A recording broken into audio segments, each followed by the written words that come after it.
the Cubs outbid for the services of Cody Bellinger, or was there even another team out there in the mix? Could the Cubs be looking at Jordan Montgomery? And what would it take for that math to work? We're going to get into that. Mike Tauchman on the roster, says Craig Counsell. What about David Bodie or Miles Masterboni? Did they have a chance to be on the 26th at break camp with the Cubs? All that coming up right here on the Cubs Baseball Channel. Thanks for hanging out with us, guys. Make sure that you like and subscribe. Give us a thumbs up, and let's get this thing started. And here's your invitation. Go Cubs!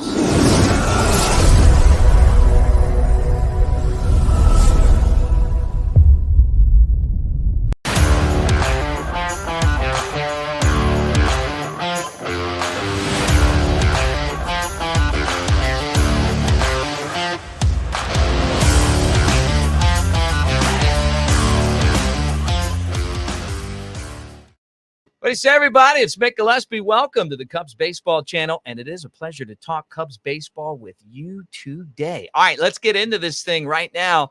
A lot going on in camp right now, and the first thing is, read a story. They're talking about who did the Cubs outbid for Cody Bellinger, and they asked Scott Boras, and he's like, it's nothing we're going to talk about. Some quote like that. Look. The bottom line is this. The Cubs got him at the price that they wanted. It would not surprise me if there wasn't another team that was really interested in him. And it's because the market, the way that it is right now, has nothing to do with collusion. And it doesn't have anything to do with teams not wanting to add Cody Bellinger. It's just that the teams that would have possibly wanted to add him went out and had big off seasons. The Dodgers possibly, could have gone back home. Maybe they won them. Maybe they didn't. The Giants, the Yankees, they got Juan Soto. And it just didn't feel like there was any momentum for him. There wasn't even rumored teams for him at the end. And it was just a matter of time, which is why I felt like, and I told you guys this from the beginning, the game was for the Cubs to be patient. And that's exactly what happened. So, could the Cubs still sign Jordan Montgomery? And this is a topic that we just got into maybe last show. Well, right now, John Heyman saying that the Cubs still potentially have interest in Montgomery, right? The Bob Nightingale says, hey, you know what? It's probably going to be the Red Sox. Montgomery's wife works in the Boston area. It would make sense. They need a pitcher. They don't want to spend more money. They're kind of another one of these teams that's want to spend less and not more. But could the Cubs pull off a deal to get Montgomery? And what would that look like? Well, right now, after they signed Bellinger, they're right up at the tax threshold, right? If you go over that tax threshold, then you're going to have to pay a penalty. And I don't think there's an appetite for that with the Ricketts. I just don't think that that's something that they want to do. I think they would do it, and they would do it if it was the right circumstance. I could see them maybe doing it, at the trade deadline if the Cubs were in the mix and they thought that it would get a World Series, but it wouldn't make sense to do it now. So and that's responsible business, guys. And it's not being cheap, because I think they would do it. I think it's just the circumstance that you're in at the time. Right now, you get to the trade deadline, you saw them do it last year. It really, the odds of them making the playoffs at the trade deadline were like 12, and they went all in. They didn't make it, but they got really close. And they could have gone out and traded a bunch of people and gotten players back and saved money, but they didn't do that. With that said, how could you pull this off and be responsible? And that would be by trading someone with a salary like Drew Smyly. And I saw this listed, and I thought about this myself, and I think we might have even talked about this yesterday, but that would be the salary that if you got rid of that salary, then all of a sudden maybe you loosen up enough to get through this season, then you make next season be the one where maybe you pick up for the money that you didn't give them this season, or, and it's like maybe like a 2-year deal with a 3rd-year opt-out, right? That could be how this would happen. I don't know that it's going to happen because you've got to have willingness on both sides, right? Cubs have to be willing to do that. Then you got to find a trade partner for Smiley. If it's Smiley that you trade, I mean, because you'd have to trade that, you'd have to trade that salary, and you would probably want to get rid of another left-hander because there wouldn't be room for him, right? For the roster spot and all that stuff. But that's how you could do it math-wise, and then you could make it work. You'd still be really tight as far as not going over that tax threshold, but you could make it work, and then it would really strengthen your rotation. I mean, you think about your starting rotation with Steele and Montgomery, Imanaga. I mean, you're talking about three what you would consider strong left-handers.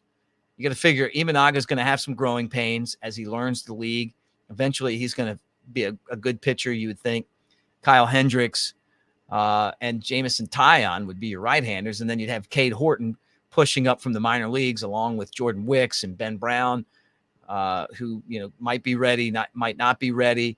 Javier Assad. I mean, it just gives you a really deep starting rotation.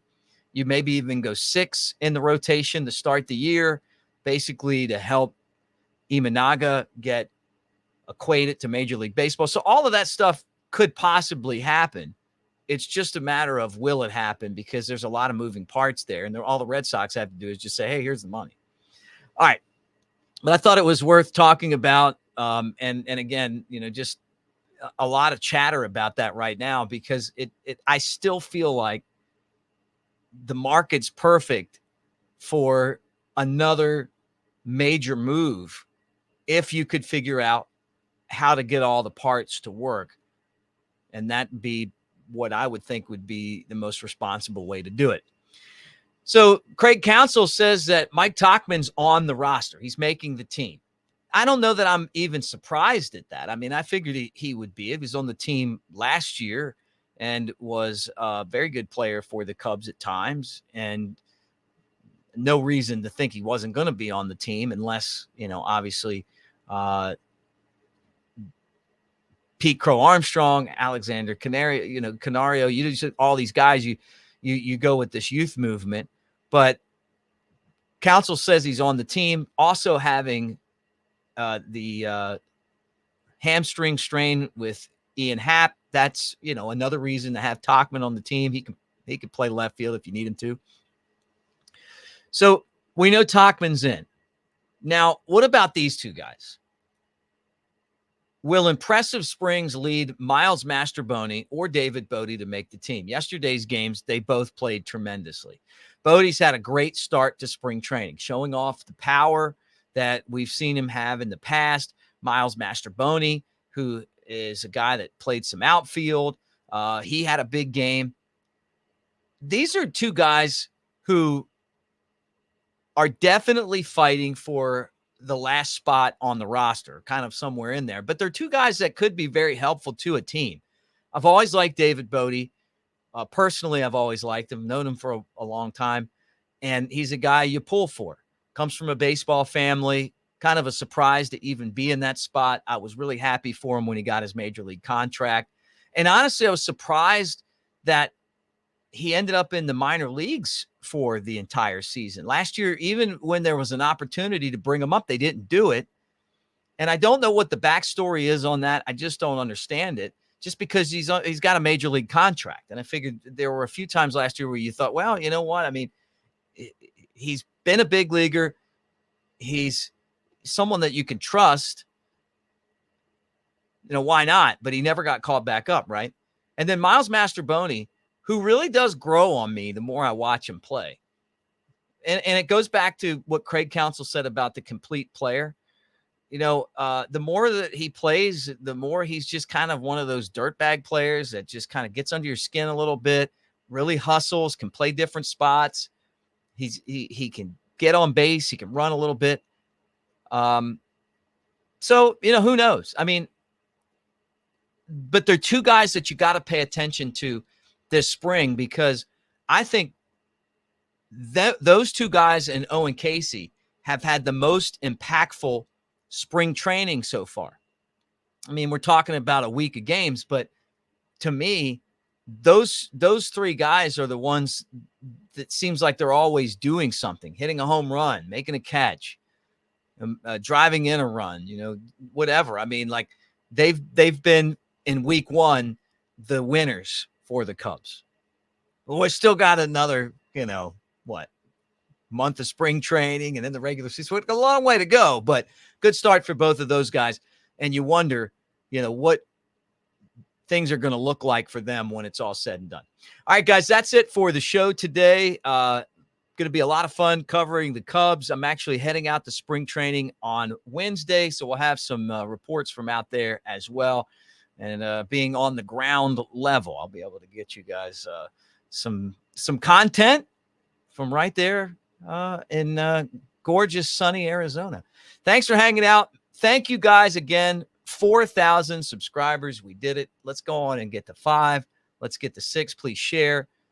Tell your friends about it. I appreciate you being part of the Cubs baseball channel. That means a lot to me, probably more than you'll know. But put this together. A lot of people said, hey, man, YouTube's a tough market. Probably not going to work. No one's going to watch. And I said, hey, let's just do it. And if people like it, they like it. And if they don't, they don't. But, we'll get on here and kind of just chew the fat with other Cubs fans and see how that goes. So thanks for hanging out with us. And again, appreciate it. Don't forget, we're brought to you by the Tennessee Smokies, the Cubs AA affiliate. Right now, the Smokies team store is bringing you this channel, smokiesbaseball.com/team store. Check them out for yourself. And we will talk to you again really soon, maybe when some big news breaks. Go Cubs.